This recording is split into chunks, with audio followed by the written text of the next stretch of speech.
Assalamualaikum warahmatullahi wabarakatuh. Selamat pagi, semangat pagi. Apa kabarnya, anakku sekalian? Semoga kita selalu dalam lindungan Allah Subhanahu wa Ta'ala. Alhamdulillah, pada hari ini kita masih diberikan nikmat untuk belajar. Kita harus bersyukur. Kita sebelum belajar, mari berdoa. Berdoa dimulai. Doa selesai. Masih di tema 3, tokoh dan penemuan. Subtema pertama, penemu yang mengubah dunia. Pembelajaran 6. Simak ya. Untuk meningkatkan konsentrasi belajar, kita harus memelihara kebugaran jasmani. Dengan konsentrasi yang baik, banyak hal yang akan kita peroleh. Bahkan mungkin suatu hari nanti kita mampu menjadi ilmuwan yang mampu mengubah dunia. Nah, sekarang mari kita olah tubuh dengan mengulang kembali latihan untuk menjaga kebugaran jasmani. Nanti dipelajari dengan guru olahraga kalian ya. Jadi Ibu lewati.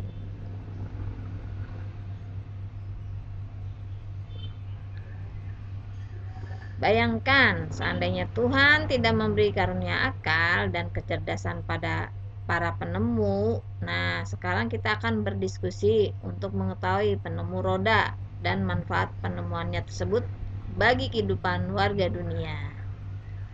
Baca teks berikut dalam hati. Kalian baca dalam hati, tapi Ibu bacakan. Roda, pengubah wajah dunia. Perhatikan semua benda di sekeliling kita. Adakah yang memiliki roda? Banyak sekali mesin, peralatan, alat transportasi, dan benda buatan manusia menggunakan roda. Roda merupakan salah satu penemuan terbesar manusia yang membuat semua pekerjaan menjadi lebih mudah. Awalnya roda dibuat oleh ahli menggunakan mesin pemintal.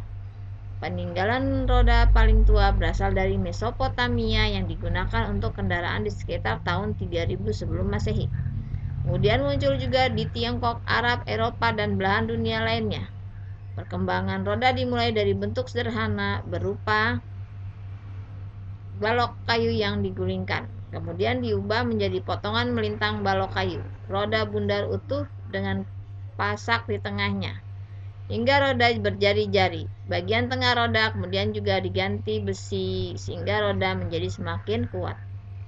Seiring dengan perkembangan zaman roda terus mengalami perbaikan. Charles Goodyear pada tahun 1839 berhasil menciptakan ban terbuat dari karet yang lebih tahan goncangan dan lebih kuat terhadap gesekan permukaan jalan. Pada tahun 1845, Thomson dan Dunlop kemudian menciptakan ban yang berisi udara. Pada perkembangannya, saat ini roda mempunyai banyak ukuran dan jenis. Ada yang terbuat dari besi, kayu, karet, atau gabungan dari beberapa jenis bahan yang disesuaikan dengan fungsinya. Berkat penemuan roda, menempuh jarak antara tempat di berbagai belahan dunia menjadi lebih mudah dan lebih cepat. Pengaruh roda sangat terasa terhadap perkembangan ekonomi masyarakat dunia, karena pendistribusian barang-barang perdagangan menjadi lebih cepat dan mudah. Tanpa roda, tentunya kehidupan manusia akan menjadi sangat sulit. Ayo berdiskusi.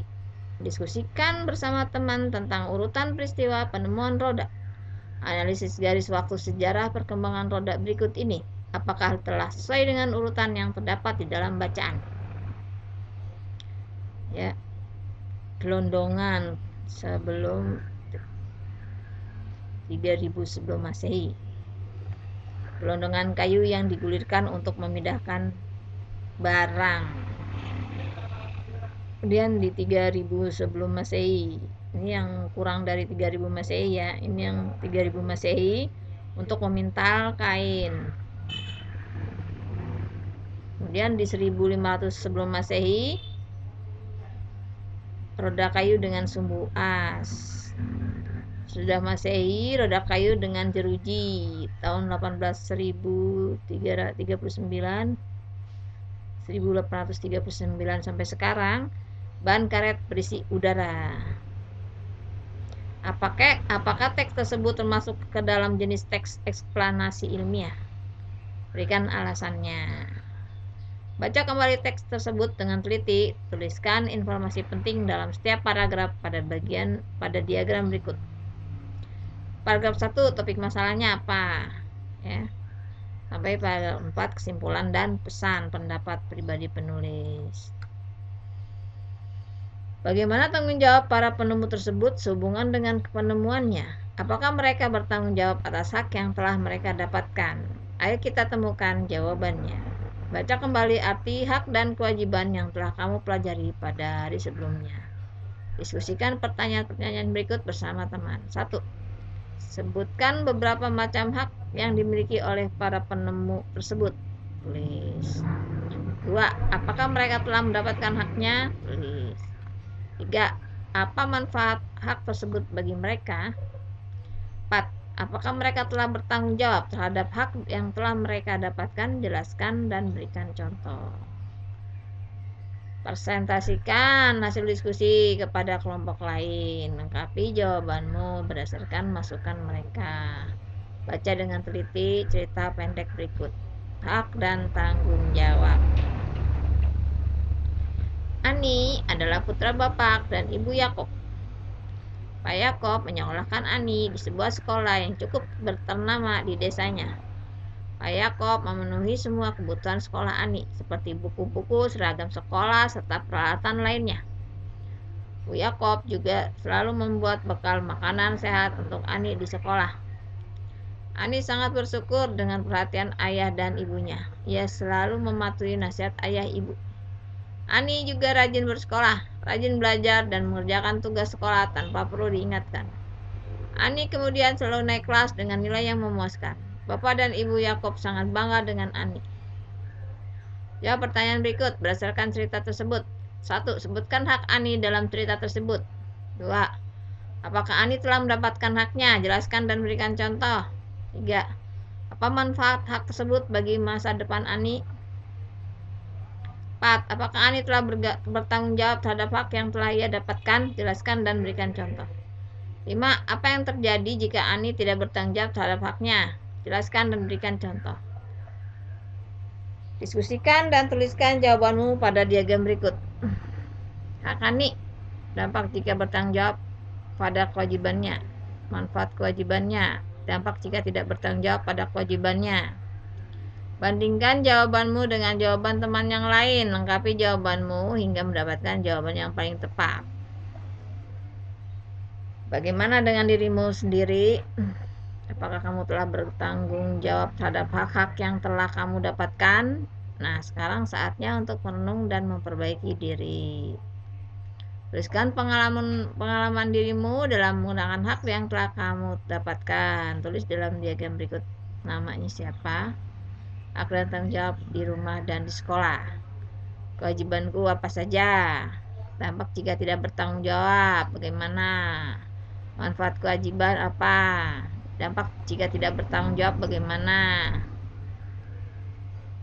Ya, contohnya kan tentunya banyak ya. Kalau misalnya di rumah, wajibannya kamu membersihkan tempat tidurmu, nanti keuntungannya akan terlihat bersih dan rapi dan enak dilihat. Tapi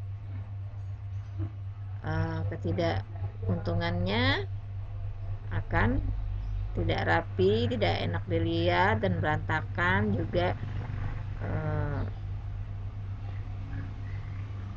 kurang nyaman ya, karena berantakan habis tidurnya itu tidak dirapihkan. Ayo renungkan apa yang telah kamu pelajari selama 1 minggu ini. Apa coba? Renungkan. Bagaimana manfaat dalam kehidupan sehari-hari? Apa memberi dampak gak bagi kehidupan kamu? 3. Bagaimana sikap kamu mewujudkan rasa syukur kepada Tuhan yang telah menciptakan manusia dengan potensi yang berbeda-beda? Tentunya bersyukur ya. Bersyukur dan terus bersyukur. Nanti pasti Allah akan nambah nikmatnya kalau kalian bersyukur. Tapi kalau kalian kufur, tentunya Allah marah atau azab Allah sangat pedih. Ya, dengan cara bersyukurnya gimana?